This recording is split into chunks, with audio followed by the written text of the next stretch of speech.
Ambassador Bolton, thanks so much for being here. You have called this deal, quote, abject surrender by the United States. What do you mean? Well, Iran has gained almost every major objective it sought. Most importantly, it is still enriching uranium. This puts them ahead of what repeated resolutions of the UN Security Council have called for, which is a suspension of all enrichment-related activities. So this deal, interim deal though it may be, is weaker than the position of the UN Security Council, number one.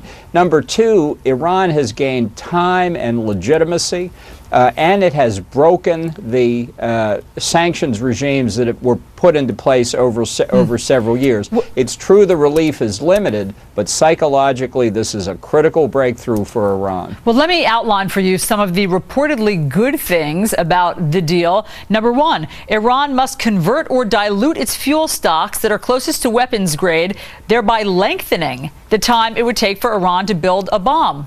This is a complete red herring, a complete red herring. It's like the Iranians dangled a shiny object in front of the negotiators and they fell for it. Even if you took all the 20% enriched uranium and moved it back down, diluted it down to 5% enrichment levels, the only difference is a couple of weeks between the time it would take to enrich from the lower reactor grade level to weapons grade levels. This is a non-concession. This is the very paradigm of a superficial, easily reversible concession that Iran has made in exchange for a lot more value on the sanctions front. All right, what do you say about one of the next tenets of it? Iran will not operate its planned plutonium reactor for 6 months.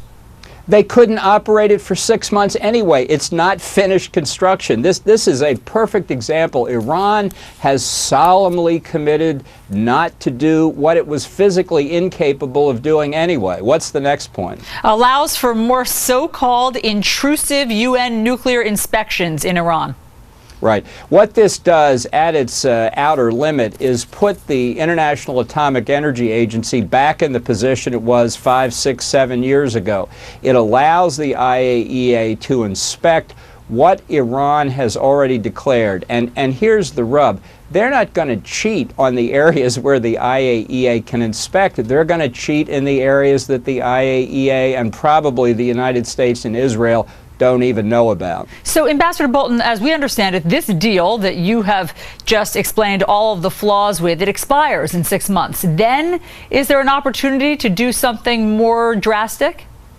No, look, if I were Iran, I would seize on this opportunity. I would speed up the pace of negotiations. I would fracture what's left of Western unity on the sanctions, and I'd get pretty much everything I want in terms of being relieved of the sanctions. I think it's time to stop talking about sanctions, which were never going to stop Iran from getting nuclear weapons anyway, and focus on the fact that Iran is now on the verge of achieving its 25-year-long goal of getting deliverable nuclear weapons. The sanctions advocates need to face up to the fact that sanctions need to be administered from the U.S. point of view by a living, breathing president. And over the weekend, Barack Obama demonstrated he's not capable of enforcing a sanctions regime. He's simply not capable of negotiating and using the leverage that sanctions give, which wouldn't have been enough in my view anyway, but he's thrown it away. The sanctions are not going to work. You need to give it up and accept one of two propositions. The most likely proposition is Iran gets nuclear weapons. The second proposition is we should support an Israeli strike against the Iranian program. Well, it's a chilling forecast and insight you've given us. Ambassador John Bolton, thank you.